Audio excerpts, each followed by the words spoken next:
Si vous ne savez pas trop comment trouver votre style déco pour rafraîchir la décoration de votre appartement ou maison ou pour aménager ou décorer un appartement ou maison neuf, eh bien cette vidéo elle est parfaite pour vous puisque je vais vous apprendre justement comment trouver votre style de déco mais de manière durable, c'est-à-dire trouver un style déco qui vous convient aujourd'hui mais que vous n'aurez pas envie de changer l'année prochaine, puisqu'il est vrai que les tendances, eh bien, ça change très vite et si on suit les tendances, on se retrouve souvent avec des envies de changement un peu trop fréquents pour le budget de la plupart parmi nous. Si vous hésitez lorsqu'il s'agit de choisir un style déco, trouver son style déco pour rafraîchir l'intérieur d'un appartement ou d'une maison ou alors pour aménager un bien neuf, eh bien, sachez que vous n'êtes pas seul. C'est une question qui revient assez régulièrement.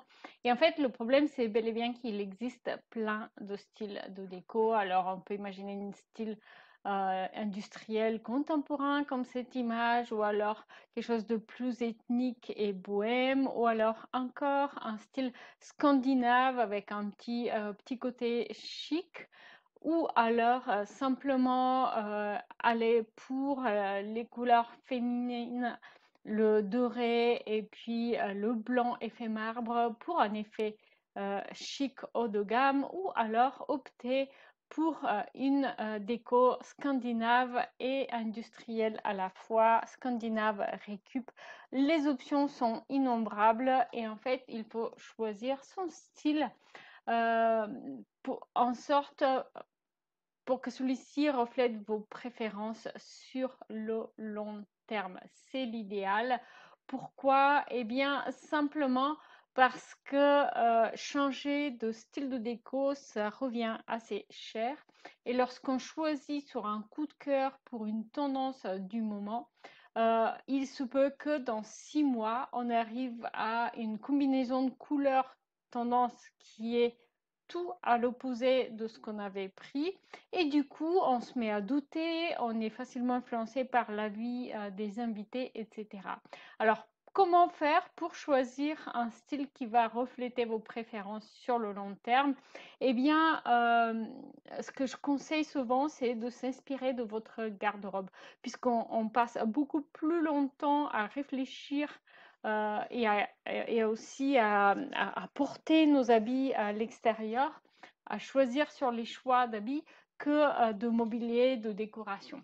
Et donc, nos choix, que nous avons beaucoup plus d'expérience à faire en matière d'habits, eh bien, ils vont aussi pouvoir être reflétés sur la décoration d'intérieur. Par exemple, vous pouvez voir, est-ce que vous êtes plutôt monochrome ou plutôt coloré? Est-ce que vous êtes plutôt classique ou est-ce que vous êtes plutôt bohème? Ce sont des choses qui peuvent vraiment vous aider pour savoir de quel côté vous vous penchez sur le long terme de manière durable pour la décoration d'intérieur. Vous pouvez bien sûr collecter, passer du temps sur les réseaux sociaux à chercher des exemples qui vous inspirent, mais ce qui est important, c'est de ne pas s'arrêter là, mais au contraire de collectionner par exemple des captures d'écran, de les mettre ensemble, de chercher des similarités entre les différentes images que vous avez sélectionnées, des similarités en matière de couleur, en matière de forme, pour identifier, pour réussir à mettre des mots sur vos préférences.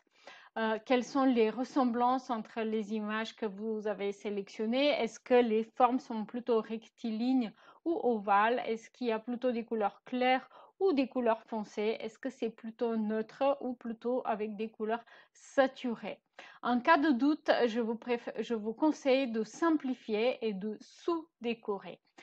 Pourquoi? Parce qu'on peut facilement rajouter un petit peu plus de déco, on peut facilement rajouter des accents de couleurs, rajouter des matières, mais retirer, en enlever, c'est beaucoup plus difficile. Donc si vous choisissez des couleurs fortes, eh bien limitez-les à une faible proportion des murs. Si vous choisissez des matières un petit peu fortes, comme c'est ici le cas par exemple pour le laiton doré, eh bien alors limitez le nombre de matières à caractère à 2, maximum 3. Donc voici les conseils que je peux vous donner aujourd'hui et sachez que vous allez pouvoir trouver plus d'inspiration, plus d'exemples concrets dans la bibliothèque de projet déco. Le lien sera en description. Si vous avez aimé cette vidéo, vous pouvez aussi voir celle-ci, 5 leçons apprises sur l'aménagement de cuisine ouverte.